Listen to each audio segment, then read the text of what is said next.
Hello people, నమస్తే. Sunday morning అయితే గుడికెళ్ళి వచ్చేసాను. ఇంకా తర్వాత అంతా ఫుల్ బోర్ కొట్టిందనమాట. ఇంకా అందుకని బయటకెళ్దాం అనుకున్నా. ఇలాగ మా అన్నయ్య క్రెడిట్ కార్డ్ అయితే కనిపించింది. నేను హైదరాబాద్ వచ్చి ఆల్మోస్ట్ 1 ఇయర్ అవుతుంది. అప్పుడు ఇచ్చాడు.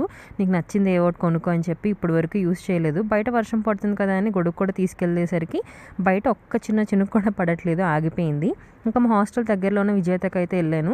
నేను ఏ షాప్కి వెళ్ళినా సరే ఫస్ట్ అయితే నా కళ్ళు ఈ యోగర్ట్ పైన పడతాయి. అందుకే వెళ్ళి గబగబా ఒకటి తీసేసుకున్నా. అండ్ ఇంకా పెద్ద చాక్లెట్లు అయితే నేను అస్సలు తీసుకోను. నాకు మా డాడీ కానీ మా అన్నయ్య వాళ్ళు కానీ వీళ్ళు కొంటేనే నేను తింటాను అనమాట. నా అంతటి నాకు ఆ పెద్ద చాక్లెట్లు తీసుకోవాలంటే ఎందుకో మనసు ఒప్పదు. తర్వాత ఈ బ్రిటానియా ఆరెంజ్ బిస్కెట్స్ అంటే నాకు చాలా ఇష్టం, కానీ అప్పుడు తినాలనిపించలేదు, తీసుకోలేదు. తర్వాత మ్యాడ్ యాంగిల్స్ తీసుకున్నాను అనమాట. బిల్లు చూస్తే 55 అయింది. ఇంకా ఆ మాత్రం దానికి క్రెడిట్ కార్డ్ ఎందుకులే అని చెప్పి నేనే ఫోన్పే చేసుకున్నాను. హాస్టల్కి రాగానే యోగర్ట్ అయితే తినేసా. అన్నట్టు చెప్పడం మర్చిపోయాను. వచ్చే దారిలో నాకైతే బొకే షాప్ కనిపించింది. నాకు ఎప్పటి నుంచో ఆ రోజు ఒకటి తీసుకోవాలని కోరిక అనమాట. ఇంకా రోజు ఒకటి